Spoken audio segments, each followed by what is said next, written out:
Bienvenue au webinaire du mois de décembre de notre série de webinaires du réseau 1. Donc, mon nom, c'est Mélanie Smithman. Vous ne me voyez pas aujourd'hui, je suis sur une connexion Internet un peu précaire, donc on ne prendra pas trop la chance avec la vidéocaméra. Je suis une des co-responsables du renforcement des capacités au réseau 1. Donc, c'est vraiment un plaisir pour moi aujourd'hui de vous accueillir à ce webinaire sur les systèmes de santé apprenants et le rôle des dossiers médicaux électroniques là-dedans. Aujourd'hui, on va essayer une formule un petit peu différente de d'habitude. Donc, pour essayer d'être un peu plus dynamique, si on veut, on va avoir quelqu'un qui va venir, on va avoir Jean-Sébastien Paquette, qui est médecin, qui va venir réagir à la suite de la présentation. Donc, la manière dont ça va se dérouler, c'est que Dr. Buckridge, que je vais vous présenter dans juste un instant, va faire sa présentation. Ensuite, Dr. Paquette va prendre quelques minutes pour réagir, peut-être poser quelques questions là, pour démarrer notre discussion. Ensuite, son coupé. Poser des questions, discuter du contenu. Pour poser les questions, donc c'est sont activés. Dans la plateforme, vous pouvez lever la main dans le menu. On peut allumer votre micro, vous pourrez poser la question à haute voix. Sinon, vous pouvez toujours nous écrire les questions au fur et à mesure dans la boîte par écrit. Donc, vraiment, vous pouvez le faire pendant la présentation ou à la fin, comme vous voulez. Juste une petite précision, Dr. Buckridge va présenter en anglais, mais vraiment, sentez-vous à l'aise de poser vos questions en français. Là, il pourra ensuite faire la discussion, répondre à vos questions en français au besoin.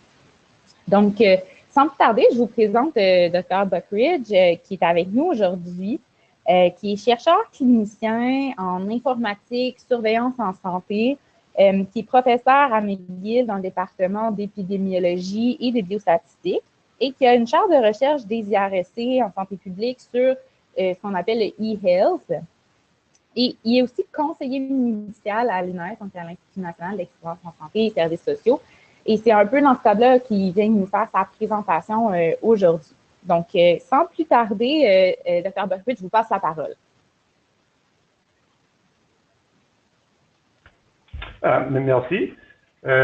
Donc, est-ce que je prends contrôle des diapos? Est-ce que vous avancez les diapos chez vous?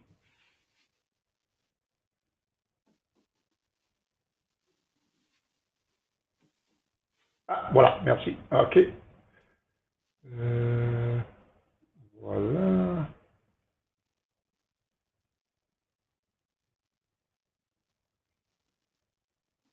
Voilà. Donc, j'espère que tout le monde peut voir mes diapos. Et merci beaucoup pour l'invitation. Comme c'est mentionné, je fais cette présentation en anglais, mais je suis content de prendre toutes vos questions en français après. Donc, this project is, so the title of this presentation is Enabling Learning Health Systems in Quebec through Electronic Medical Records.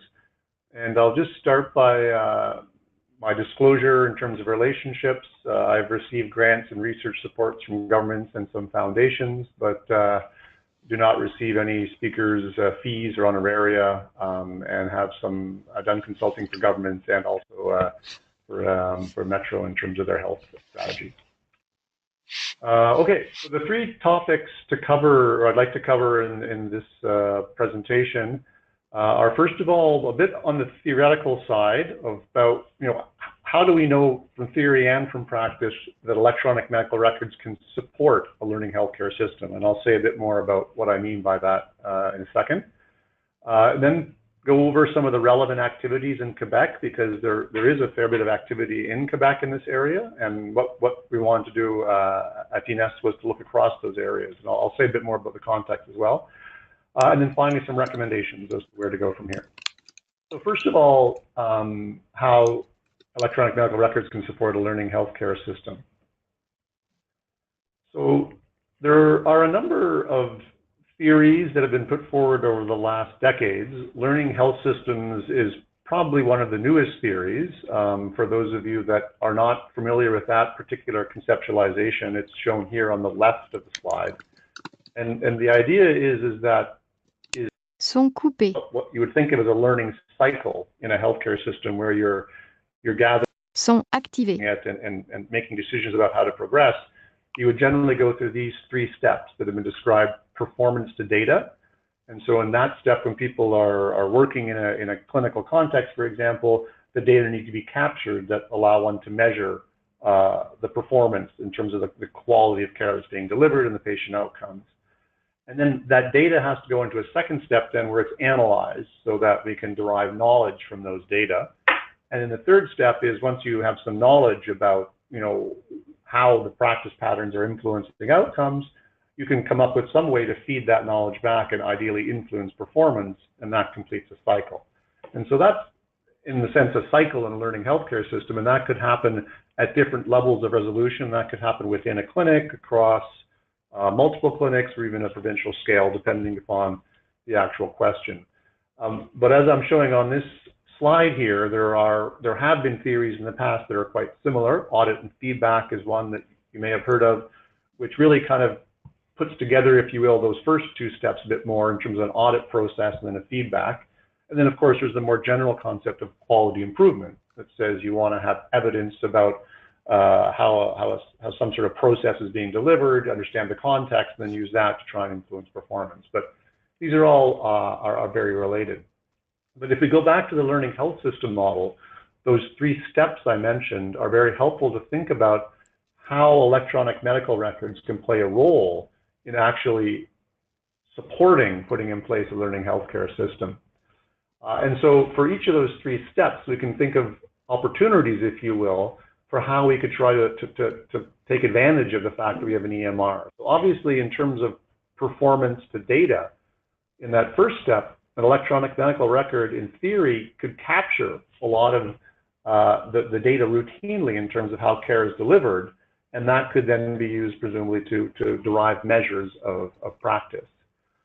At the data to knowledge level, the way that those data are actually collected within the electronic medical record and stored and made available very much influence what kind of knowledge can be derived from them. And but that opportunity exists if the data are there.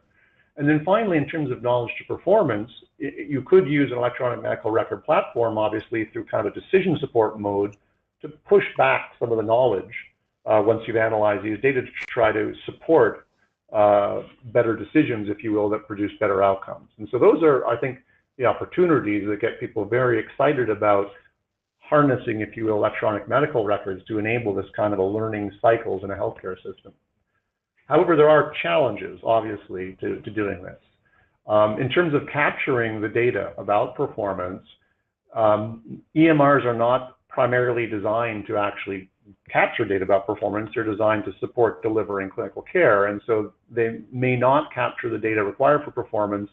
And in fact, it can be quite onerous for clinicians if they have to enter additional data to allow tracking of performance. So this is of course, quite a challenge.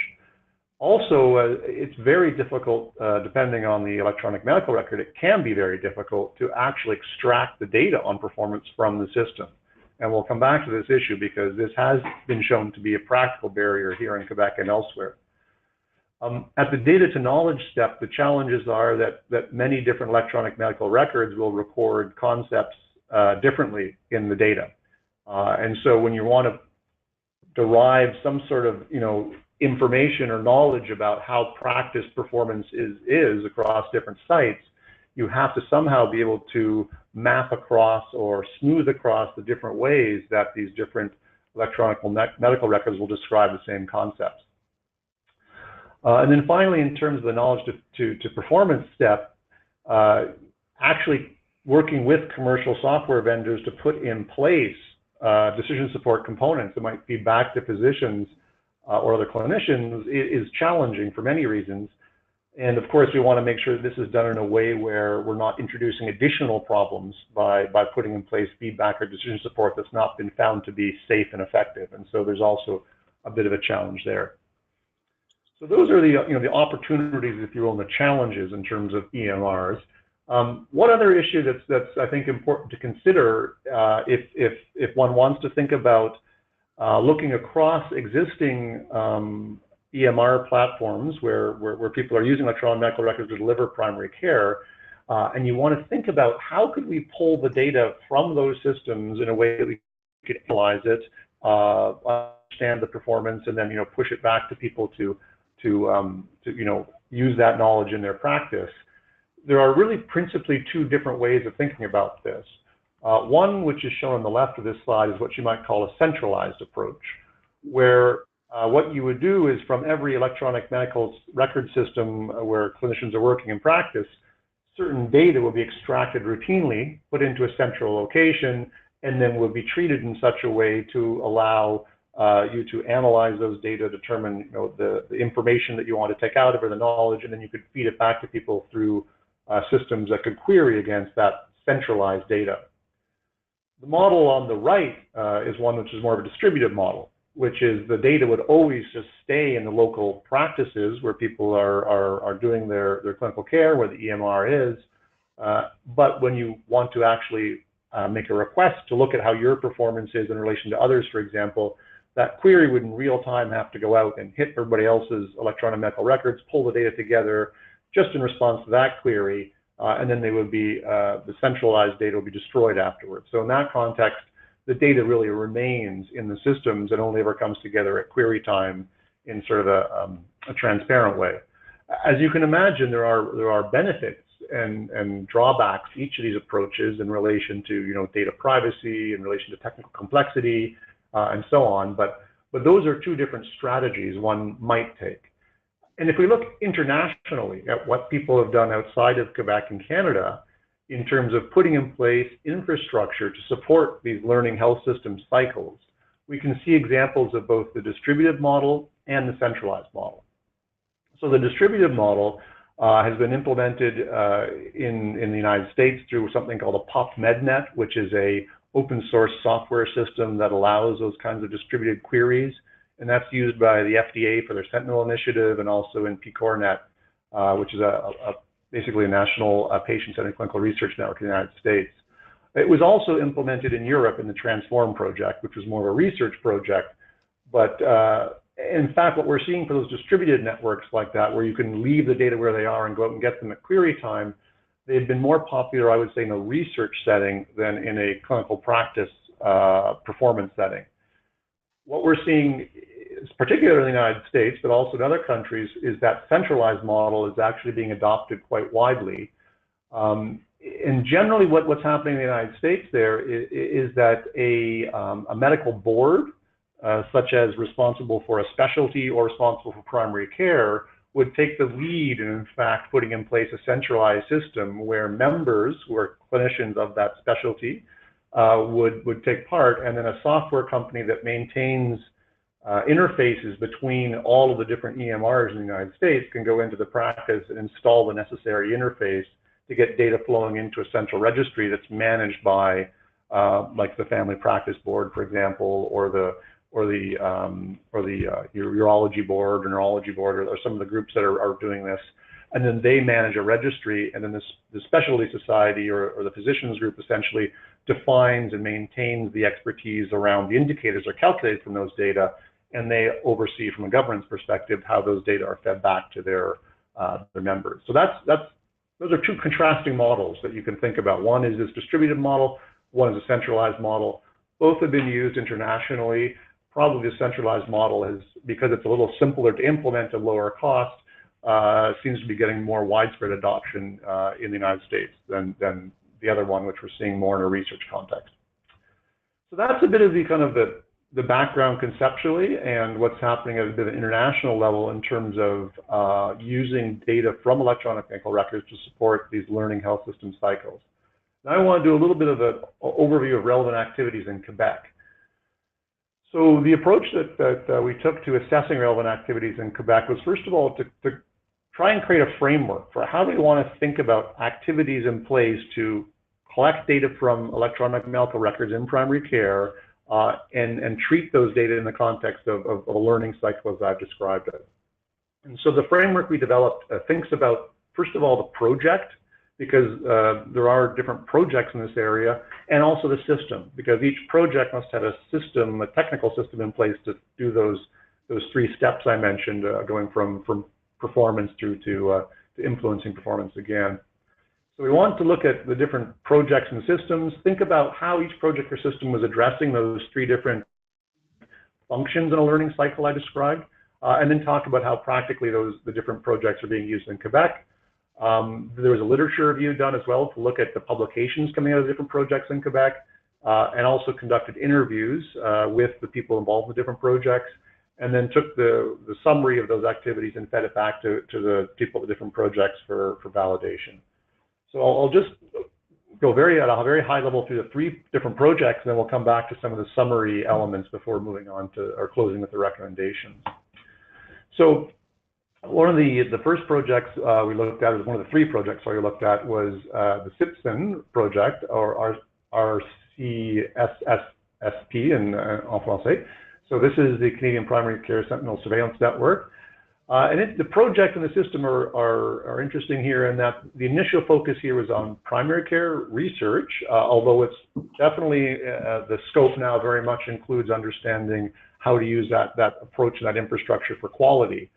And it's a Canada-wide project with a node or a component here in Quebec as well. And so that brings in the strengths of being able to collaborate with other provinces working in the same area. But also, of course, means that it's part of a larger project, and so it's not just Quebec-based. In terms of those 3 learning healthcare system functions I mentioned, data are extracted from different types of EMRs in Quebec. So custom software is created to essentially interface with different EMR vendors and pull those data out. There's an internal process across the network to treat those data and derive indicators, and there has been some published work in terms of evaluating the quality of those indicators by the network. And then now there's a project underway, it's been underway for a while now, to develop dashboards that can feed back that information to clinicians. And so this project is in use in 2 practice-based research networks, both the University of Montréal and McGill, and has at last count around 80,000 patients in Quebec. And it's principally funded by research grants at the moment, although there are other sources of funding supporting this project.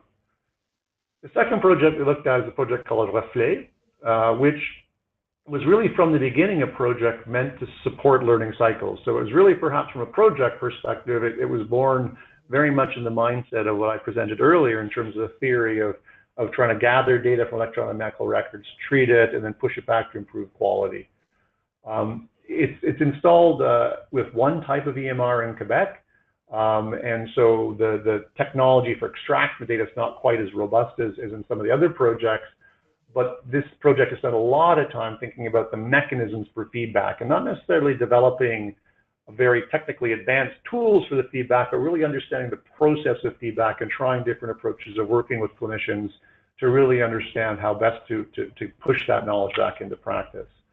And so in Quebec right now, this project is touching 10 GMFs in one region with over 120,000 patients, and has been historically funded both by the Ministry of Health and INES. The third project we looked at is something called PARS-3, which actually is technology that is built on the principles of the Transform project, which I mentioned before in Europe, which implements this distributed kind of an approach. So both Reflet and CIPSEN are a bit more centralized in the sense they pull the data into a central repository.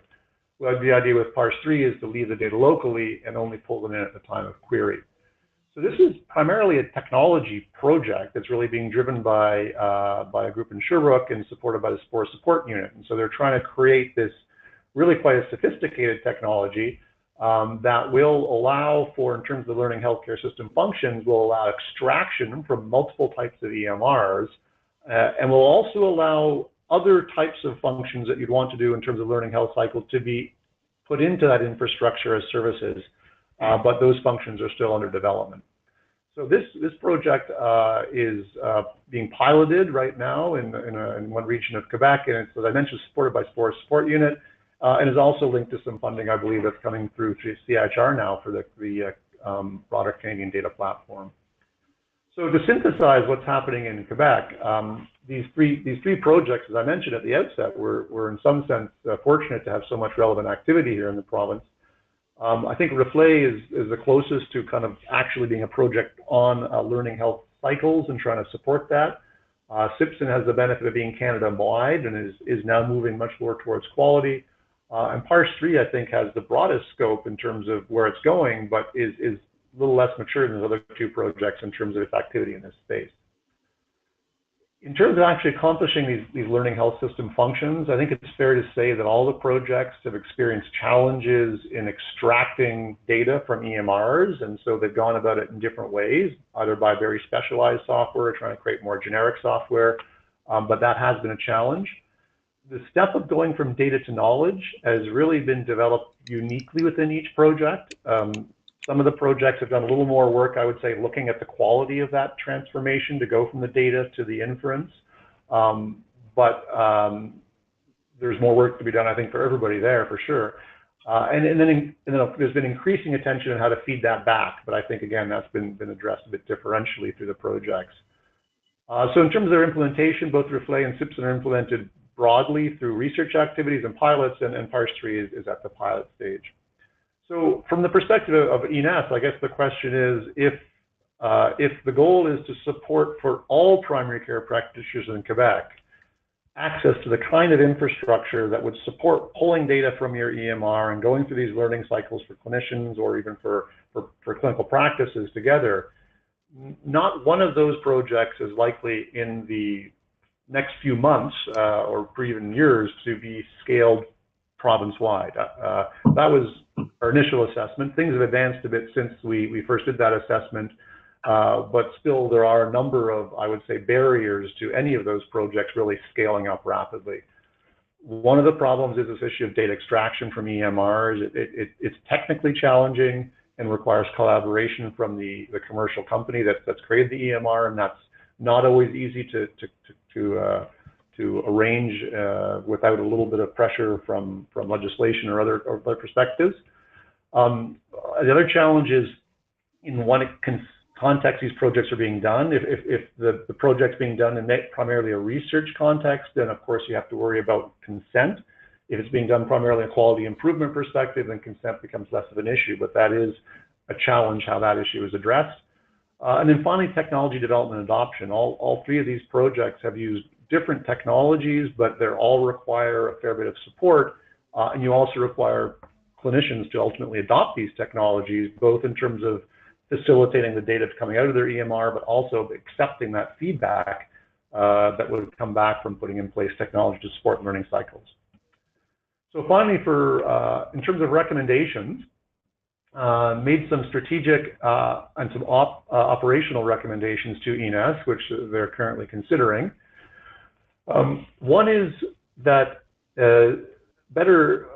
more effort needs to be put into enabling access to electronic medical record data.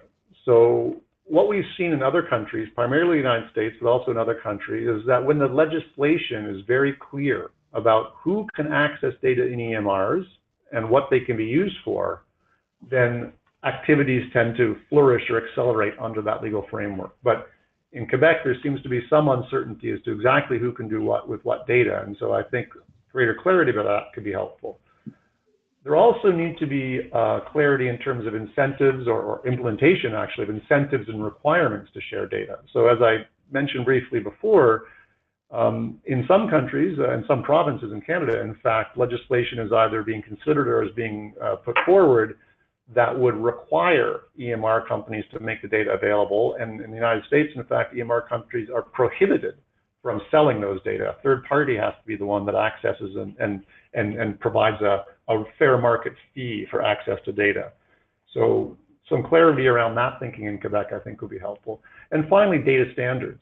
So, you know, if we are going to really support and try and make it possible to extract EMR data for these kinds of learning cycles, it needs to be clear what data elements are critical and how they're going to be structured. The second strategic recommendation is around establishing a shared vision in Quebec for learning from electronic medical records. So as I tried to show at the start of this talk, there are successful models that are operating at scale. And by that, I mean there are technologies and governance frameworks that are working together to allow clinicians to have the data routinely extracted in a secure way from their EMRs, routinely used to calculate performance metrics, and routinely fed back to them. So this is not primarily a technical problem. There are models that work. What we have to understand, I think, is what's a model that would work in Quebec, For example, is the model in the United States where either a group of physicians comes together and they manage the process in terms of governance and they take ownership of the whole process. That's one model. There are other models, but I think in Quebec what will be helpful is if through groups like Réseau One and other groups, we could bring together people that could agree on a vision and work together with government entities to put that in place, whether it's through legislation or other mechanisms that are required. But it's clear that having a vision that everybody believes in is a good first step. Having some sense of the timeline, and then obviously what are the priorities. So that was the second recommendation I made, is that there needs to be a clear and a shared vision of how, as a province, we want to use EMRs to advance learning healthcare systems. Operationally, the recommendations I made to the INES, the first one was to, given that we're not likely to be able to scale rapidly with current infrastructures to enable EMR data to be extracted, treated, and fed back to physicians directly from EMRs, I suggested that we look at what existing infrastructure do we have that may actually be used to provide some support to clinicians in understanding their practice populations, and even looking at particular questions they may want to look at around practice performance. And so obviously there are extensive investments already in centralizing clinical and administrative data through the RAMQ and through the Dossier Santé Québec. To what extent could those be used to enable these kinds of learning systems where the data can be analyzed and fed back to people? And so there is some initial thinking about going in that direction, but there are some legislative challenges there. And so that is one area under consideration. The final operational recommendation I made was to support these projects that foster learning culture. Certainly CIPSIN and Reflay continue to generate really important advances in terms of how physicians, and particularly physicians in primary care, can work together with EMR and other technologies to allow these learning cycles to happen. And PARS-3 is a technology which has great potential in terms of what it could accomplish if it's adopted widely and used within a sustainable governance model. But those challenges have to be addressed. And I will finish there, and I'd be happy to take any questions. Thank you so much. That was very, very interesting. And thank you for really well, I don't know how to say vulgarisé in English, but well-explained presentation.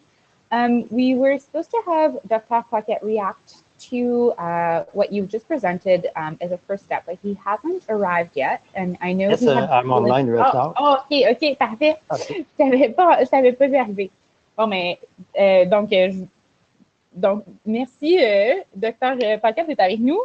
En fait, on a invité Dr. Paquette aujourd'hui à réagir à la présentation. Donc, Dr. Paquette est le directeur clinique du rappel de l'Université Laval. Il travaille au GMFU Saint-Charles-Borromée comme médecin, où il est responsable de la recherche et de l'hospitalisation. Il est chercheur, professeur associé au CERSPUL à l'Université de Laval aussi, et puis directeur du laboratoire Armen. Donc, Dr. Paquette, si vous pouviez juste nous faire un petit topo là, de vos premières réactions à ce qui vient d'être présenté par Dr. Buckridge. Oui, est-ce que vous m'entendez bien? Oui, absolument. OK, parfait, parce que je suis dans un local avec, il y a beaucoup de bruit à côté. En fait, en français, c'est correct ou? Il n'y a pas de problème. Parfait. Mais en fait, c'est un sujet qui est quand même, qu'on a discuté beaucoup là, dans les derniers mois. Puis juste hier, là, il y avait la rencontre des directeurs à l'Université Laval. Puis justement, c'est un sujet qui est vraiment d'actualité. Il y avait plusieurs questions, puis en fait, des questions d'éthique. Hein. On sait que dans d'autres provinces, je pense que c'est un rôle au niveau des patients. C'est quoi le rôle des patients là-dedans? Là? Donc, on parle des données des patients. Donc, à quel niveau est-ce que les représentants des patients peuvent dire leurs mots sur comment on va procéder, comment on va protéger leurs données? Ça, c'était une des inquiétudes là, au niveau des cliniciens. Et puis, il y avait aussi, nous, c'est à Joliette, c'est sûr, c'est particulier. On a beaucoup de patients autochtones. Puis, en fait, un des problèmes, c'est qu'ils ne veulent pas que leurs données soient dans nos Electronic Medical Records. Donc, ça, c'était au Québec, dans le fond, il y a quand même beaucoup de patients autochtones. Donc, eux, ils ont des lois d'éthique qui sont différentes. Ils sont légiférés par le gouvernement canadien. Donc, c'est des choses qui sont intéressantes parce qu'en fait, nous, au niveau des cliniciens, on est très pour ça, qu'il y ait des partages des données pour pouvoir nous aider à améliorer notre pratique, mais aussi pour ceux qui font de la recherche, d'avoir accès, au lieu d'avoir accès seulement aux données de notre clinique, mais là, on aurait accès aux données au niveau provincial et peut-être même canadien. L'inquiétude là-dedans, c'était plus le contrôle, comment s'assurer qu'on ne perde pas le contrôle et que nos données servent là, à bon escient. Donc, ça, c'était un peu les commentaires. Puis, qu'est-ce que j'avais noté? Ah oui, pour l'Université Laval, vous n'avez pas parlé dans votre webinaire, mais nous, c'est sûr qu'il y a une initiative qui s'appelle Pulsar. Donc, c'est différent de PARS 3. En fait, on serait fédéré là, par Pulsar pour la gestion des données au niveau de toutes les GMFU. Donc, ça ici, donc quel rôle, je ne sais pas si vous avez entendu parler de Pulsar, et quel rôle vous voyez là, à travers les trois que vous avez nommés, le PARS 3, Reflet et Simpson? Dr. Butteridge, donc... Ouais, j'avais oui, des questions. Oui, c'est quelques questions là, merci beaucoup. Peut-être juste des bouts avec les questions des patientes et l'éthique et qu'est-ce qu'on peut faire avec les données. Donc, ça, c'est pourquoi j'ai fait pour une de mes recommandations, on peut avoir un peu de clarté là. Qu'est-ce que c'est le côté légal, le côté éthique? C'est clair, par exemple, aux États-Unis, ils ont mis en place une règle qui s'appelle HIPAA, il dit clairement que le médecin peut utiliser et peut partager les données au niveau individuel avec une entreprise qui aide de créer les indicateurs de mieux gérer leur pratique. Donc, il y a une loi là qui clarifie exactement quoi on peut faire et quoi on ne peut pas faire avec cette sorte de données pour la raison d'améliorer la pratique, pas pour la recherche. Donc, ici, c'est pas la clarté comme ça. Donc, je pense qu'on faut clarifier exactement pour cela, mais je pense que maintenant, en perspective légale, le médecin peut traiter leurs données de toutes leurs patients pour, bien sûr, comprendre qu'est-ce que c'est leur pattern de pratique et tout ça. La question est de quelle façon est-ce que quelqu'un d'autre peut aider un clinicien de faire ça. Ça, c'est un peu de mon perspective, le niveau qui ne sait pas, l'étape qui ne sont pas parfaitement claires.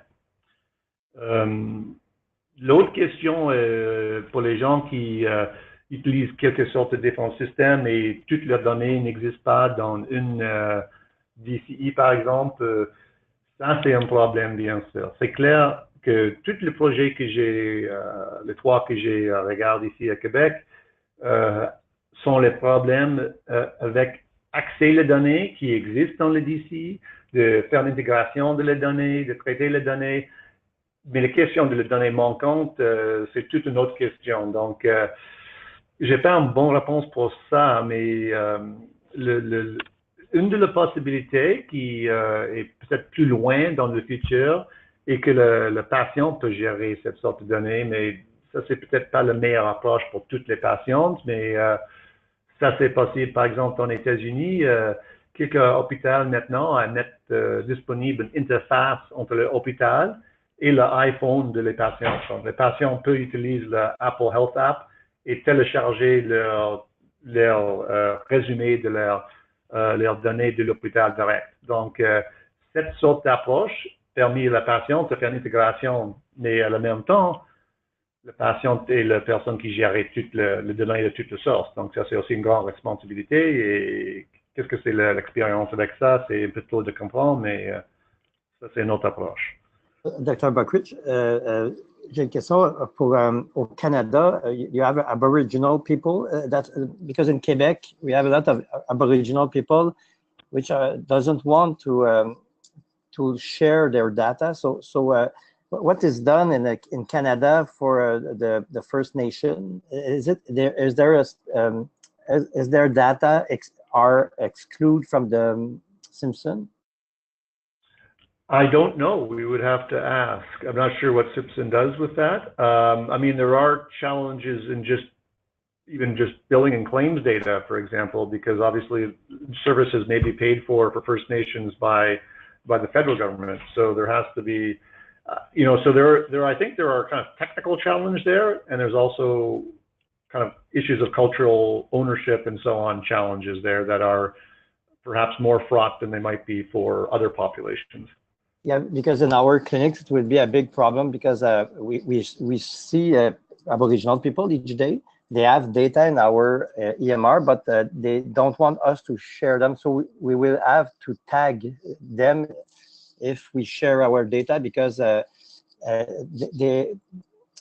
their ethical law is not this. It's not the same. They have their own ethical. Sorry in English. Ils ont leurs propres règles d'éthique. So it would be a challenge to tag those patients in Quebec.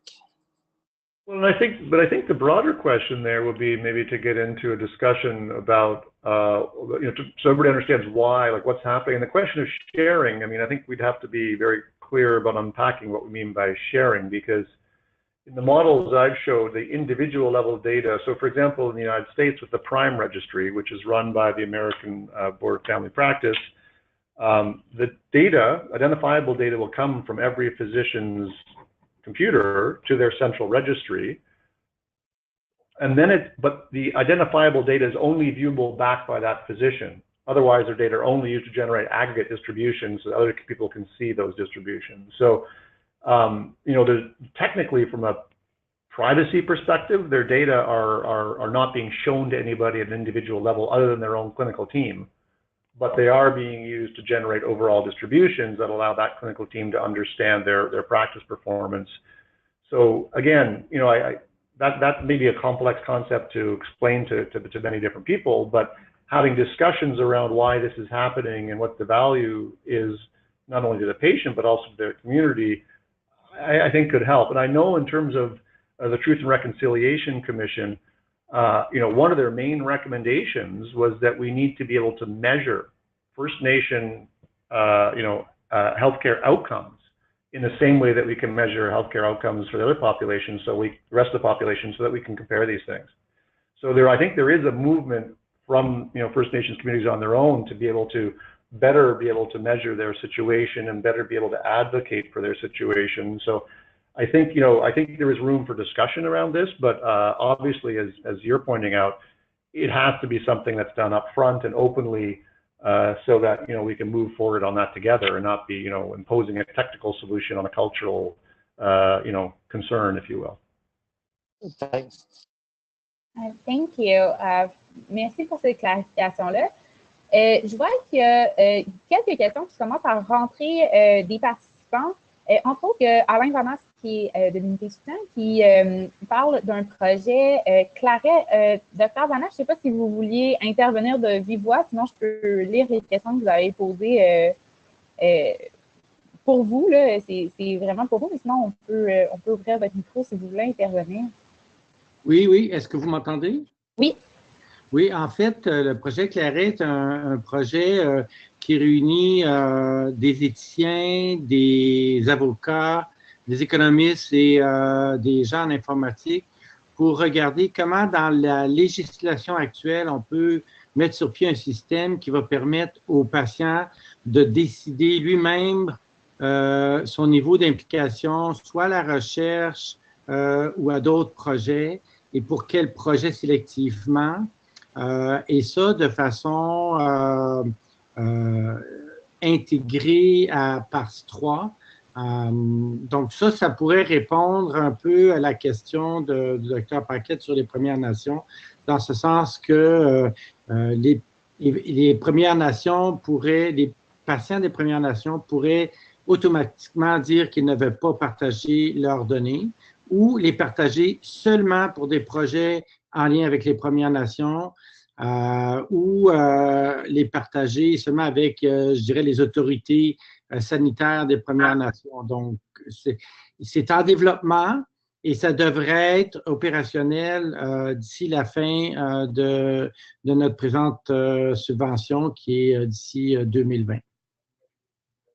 Merci beaucoup. Dr. Buckridge, est-ce que vous vouliez réagir à ce que Dr. Vanas vient de dire?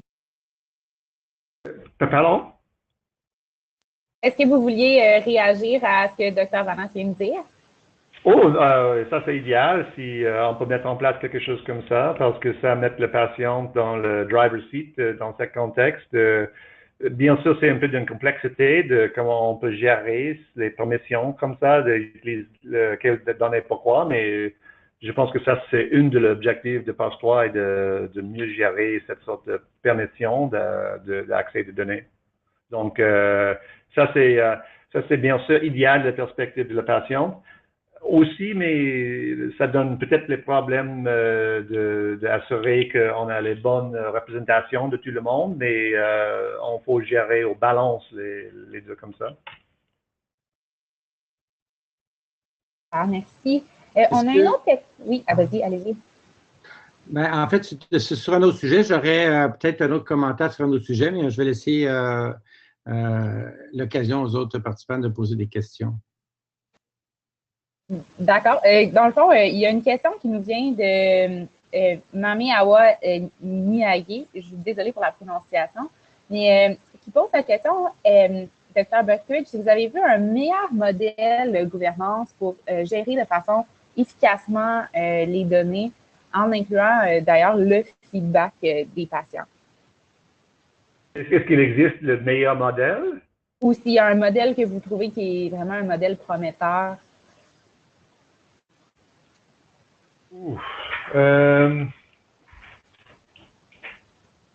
Je pense que chaque modèle de gouvernance faut avoir un fit avec le lieu où on met cette modèle, mettre en place cette modèle. Donc, je pense que le modèle utilisé pour les registres dans les États-Unis sont intéressants parce qu'avec cette modèle, c'est les gens qui c'est l'organisation de les cliniciens, en fait, qui gérait les données. Et pas de gérer les données, mais gérer qu'est-ce que c'est cette data to knowledge step. Ils sont les groupes avec l'expertise de comprendre comment on peut faire de la donnée qui vient de l'IMR, de produire les indicateurs qui vraiment répondent à qu'est-ce que cette groupe veut mesurer. Donc, ça, c'est un modèle qui a beaucoup de bénéfices de cette perspective, mais si ça fonctionne bien ici à Québec, ça, c'est une autre question, parce qu'on regarde qui est le groupe qui peut prendre ce rôle et qu'est-ce que c'est le lien avec le couche technologique, parce que gouvernance, c'est un niveau de gouvernance qui est éthique, légal et aussi technical. Donc, on faut penser à les trois un peu en même temps. Mais ça, c'est une modèle prometteuse. Mais bien sûr, les choses que Dr. Vaness est décrit aussi, si on peut mettre en place une composante de plus de contrôle pour la patiente et même pour la clinicienne vers l'accès de données comme ça, ça peut aussi, ça c'est aussi un élément clé d'un bon modèle de gouvernance. Donc, c'est les morceaux là dans les autres lieux, mais je pense qu'ici à Québec, nous avons les contraintes et aussi d'opportunités un peu différentes. Donc, on faut créer quelque chose ici qui réponde à nos besoins, mais je pense que les éléments que j'ai mentionnés sont les plus intéressants. Merci beaucoup. Une autre question qui nous vient de Simon Descaries qui demande Where does the new SPOR National Data Platform fit in with all of this? Ah, ça c'est une très bonne question. Peut-être que Dr. Vaness peut répondre parce que lui a plus penché à ce travail que moi.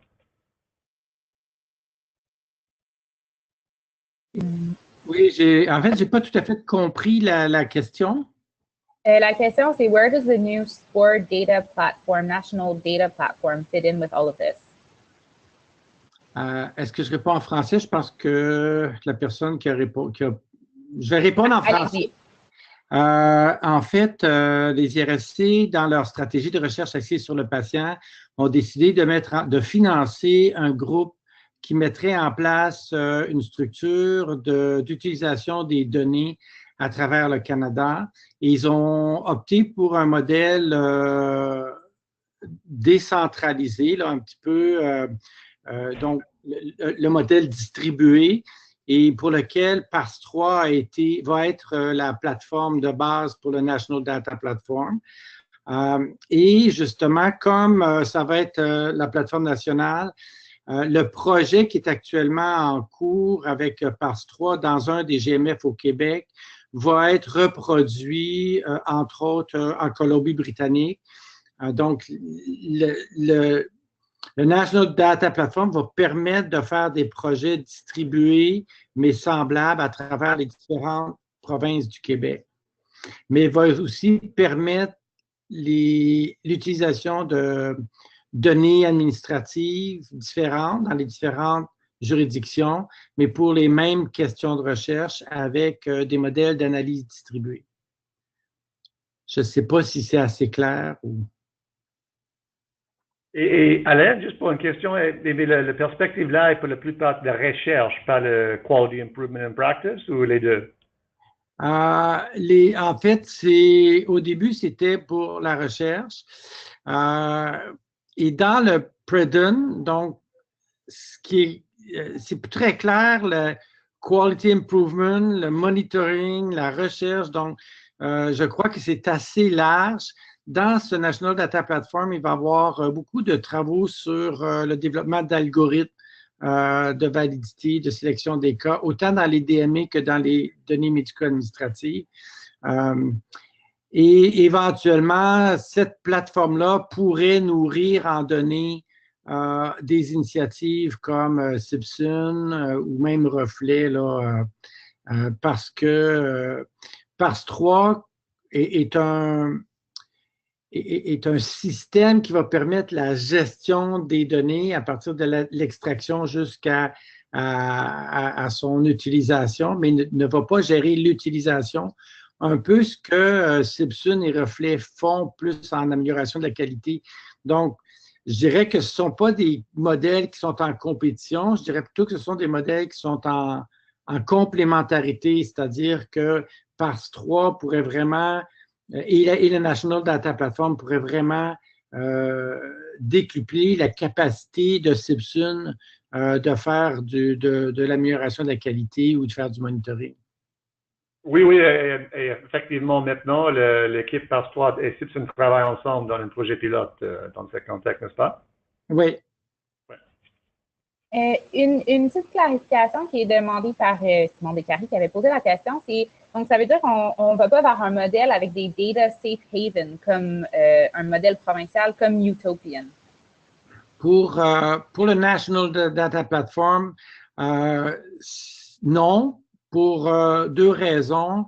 Et la principale raison, c'est que les lois et les règles juridiques dans chacune des provinces sont tellement différentes que c'est impossible de faire voyager des données du Québec vers CIBSUN, par exemple, ou de la Colombie-Britannique vers l'Ontario, vers l'Alberta.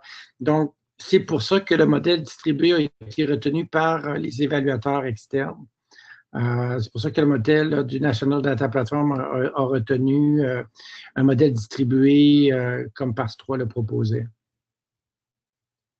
Donc, pour le National Data Platform, il n'y aura pas de safe haven. Par contre, il pourrait aider à créer des safe havens par juridiction, mais pas pan-canadien. Très intéressant, merci beaucoup. J'ai une autre question qui vient de Suzanne Morin qui demande un peu sur un sujet un peu différent, mais c'est quoi l'intérêt réel des compagnies, des DME, de s'associer à ces genres de projets? C'est quoi les barrières de leur côté, tant au niveau financier que de l'IP ou autre, à ce qu'ils collaborent à ce genre de projet-là? Ça dépend un peu de chaque entreprise, mais c'est clair que il y a beaucoup de compétition dans le business de DCE. Donc, les entreprises qui créaient et qui géraient les DCE, ils pensent premièrement de créer quelque chose qui aide le médecin de mettre dans leur système leurs données et de retrouver une patiente à la fois. Mais il y a beaucoup de variations entre entreprises et comment ils organisent le logiciel de faire les tâches et comment ils en organisent leurs données. Donc, et aussi, les logiciels sont assez complexes. Donc, quand quelqu'un arrive et dit à une entreprise, écoute, je veux avoir accès à la donnée de quelle variable ou pour quelle physicien ou pour quelle clinique, il faut faire le travail d'organiser le logiciel, de faire une extraction, de traiter la donnée une fois ou l'autre, ou d'une manière ou l'autre. Donc, ça prend du temps, ça prend de ressources pour entrer dans cette collaboration et de répondre les demandes. Donc, comme pour une entreprise, ça c'est un peu difficile à justifier s'ils n'ont pas une législation qui demande. Il faut faire ça ou il y a les incentives, les choses qui incentivisent, je fais de bon français, l'entreprise de faire cette sorte de travail avec quelqu'un. Donc, ça, c'est le problème. Il faut organiser l'environnement un peu, de favoriser cette sorte de collaboration et de clarifier le contexte dans le contexte où l'entreprise peut travailler avec un autre groupe pour faire une extraction, pour aider avec le traitement et tout ça. Donc, il y a les complexités à quelques niveaux, mais c'est juste quelque chose que pour une entreprise maintenant en Québec, c'est pas beaucoup de upside de faire cette sorte de travail. Est-ce que je peux compléter? Oui, bien sûr, Alain. En fait, je pense qu'il faut mettre aussi dans la perspective que ce sont des gens qui sont là pour générer des profits. Donc, évidemment, l'argent investi pour répondre à des demandes de sortie de données doivent le rapporter à quelque part. Donc, ça, c'est qu'il y a toujours le modèle financier là-dedans, économique.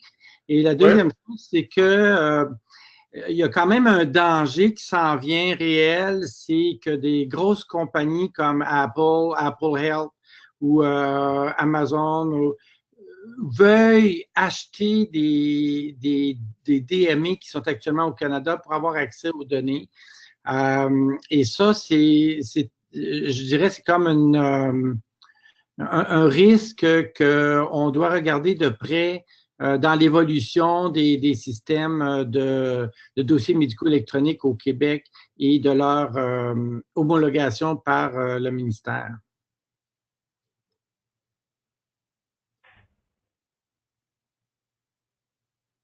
Bien, merci beaucoup pour ce commentaire. Je sais que Dr. Paquette avait une autre question, donc je voudrais juste m'assurer de lui redonner la parole s'il veut poser sa question là, avant qu'on termine le webinaire. Donc, peut-être c'était sur un sujet qu'on a couvert, là, mais Dr. Paquette.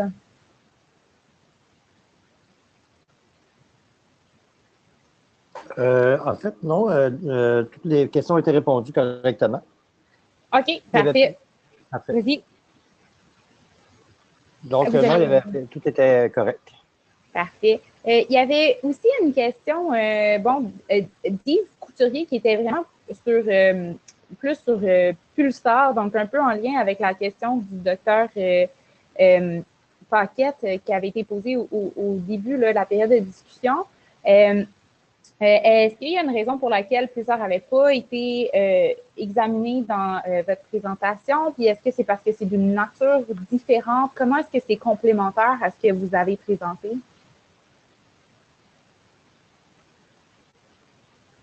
C'est une question pour moi? Oui. Je ne sais pas, parce que je n'ai pas examiné Pulsar. Je ne sais pas. Est-ce que des questions époques? Il y a Simon Descaries qui est en ligne. Je ne sais pas si tu voudrais répondre, Simon.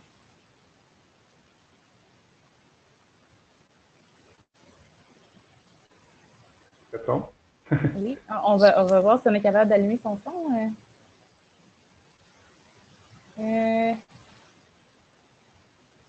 Il essaye.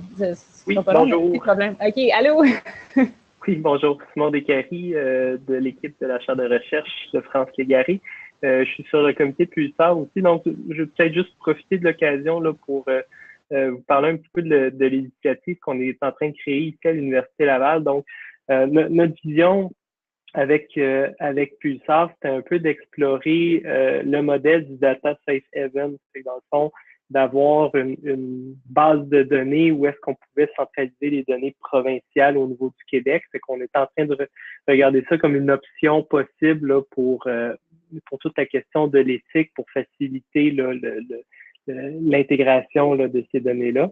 Donc Pulsar, c'est une initiative qui est en développement, mais l'objectif, c'est vraiment de créer une base de données centralisée, là, parce que dans le fond, quand on avait discuté avec les gens d'Utopian, eux, ce qu'ils nous disaient, c'est que pour vraiment aider à intégrer les cliniques puis augmenter la confiance dans les cliniques, d'avoir une base de données qui était provinciale, donc qui était locale, avoir un serveur local, ça pouvait être très bénéfique.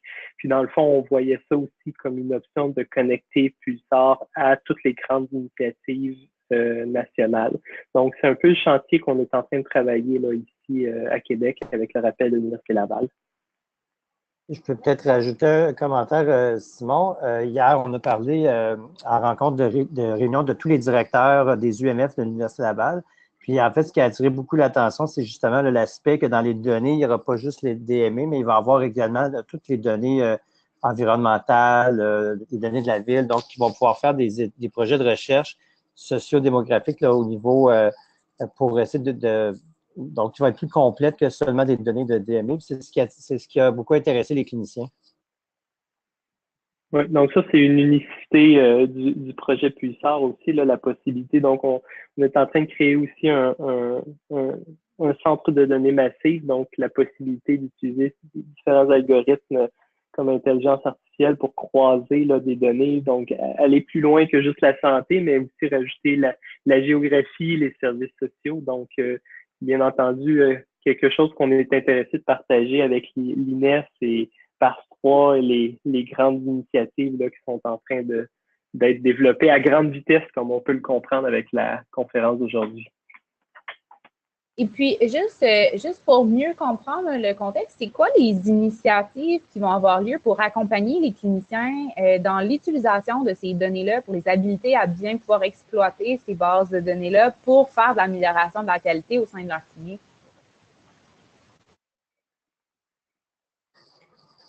Est-ce que la question pour...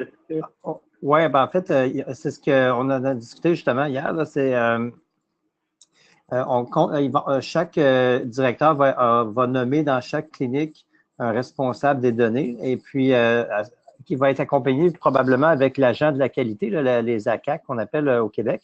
Puis même dans chaque UMF, on est en train d'installer des comités qui appellent le CLAC. En fait, c'est des comités avec l'agent de la qualité, des représentants de la recherche et puis des patients partenaires, des cliniciens. Puis on pense, donc ça va être discuté dans chaque UMF pour voir quels sont les besoins pour établir ensuite, définir les outils, tout ça. Donc, mais effectivement, c'est actuellement en chantier. Là, je pense que c'est des choses qui sont en train de se faire là, actuellement. Super intéressant, merci beaucoup. Donc, je vois l'heure qui est quasiment terminée. Docteur Buckridge, est-ce que vous vouliez dire un mot de la fin suite à toute cette discussion-là? C'est quoi la prochaine étape que vous voyez là, suite à ce travail que vous avez fait et au rapport que vous préparez, là, si je comprends bien, pour l'INES? Oui, maintenant, mon rapport reste avec Inès et il considérer les prochaines étapes. Donc, c'est clair que c'est pas Inès qui sont le meilleur situé pour prendre le parole avec toutes les recommandations. Donc, je pense que quelques de mes recommandations sont déjà, ils déroulent un peu dans le contexte du travail qui est fait maintenant par le Sport Support Unit pour les autres. Donc, les choses avancent. Mais aussi d'un webinaire comme aujourd'hui, ça aussi donne l'opportunité de stimuler plus de discussions sur les sujets et de stimuler peut-être un peu de travail, de penser qu'est-ce que c'est cette chemin dans le futur pour nous. Donc, ça, c'est la prochaine étape. Et aussi, Inès, je pense prendre le rôle de faire quelques explorations de qu'est-ce qu'il peut faire avec les données que l'INES peut accéder. Mais ça, c'est les sortes les prochaines étapes. Et je aussi veux juste remercier Réseau 1 et vos équipes pour organiser et pour m'inviter. Et aussi mes co-conférenciers, M. Vanessa, Dr. Vanessa en particulier, pour donner beaucoup de perspectives. Et aussi l'équipe Pulsar.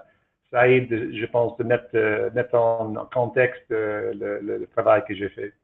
Oui, merci beaucoup. Et merci à vous vraiment d'avoir présenté aujourd'hui. Merci, Dr. Paquette, aussi d'avoir accepté de réagir là, à la présentation. C'est super intéressant. Merci à tous les participants, particulièrement à ceux qui sont vraiment qui ont participé à la discussion à la fin. Donc, juste avant de vous quitter, je vous dis que le prochain webinaire est le 25 janvier, donc va être donné par Magali Girard sur le programme de sensibilisation à la santé cardiovasculaire dans des logements sociaux de la Montérégie. Donc, vous allez trouver toutes les informations sur notre site web. Juste pour rappeler que tous nos webinaires sont accrédités, ils sont enregistrés, ils sont éventuellement disponibles sur YouTube si jamais vous pensez que ça pourrait intéresser d'autres gens ou vous avez manqué des bouts. Si vous n'êtes pas déjà membre du réseau 1, c'est gratuit, c'est facile, c'est plaisant, donc allez vous inscrire. Si vous avez des questions, des idées pour les prochains webinaires, n'hésitez pas à nous écrire, vraiment, ça va nous faire plaisir. Et puis, c'est sûr qu'on a essayé une nouvelle formule aujourd'hui avec quelqu'un qui réagit, une discussion peut-être un peu plus participative. Donc, si vous pouviez prendre un moment pour compléter le sondage qui va vous être envoyé tout de suite après le webinaire pour nous faire vos commentaires, nous donner des pistes d'amélioration pour les webinaires, ce serait grandement apprécié. Sinon, mais merci beaucoup d'avoir été présents aujourd'hui. Je vous souhaite tous des joyeuses fêtes bien reposantes et puis on se reparle dans la prochaine année. Merci encore, Dr. Buckridge, et puis bonne fin de journée tout le monde.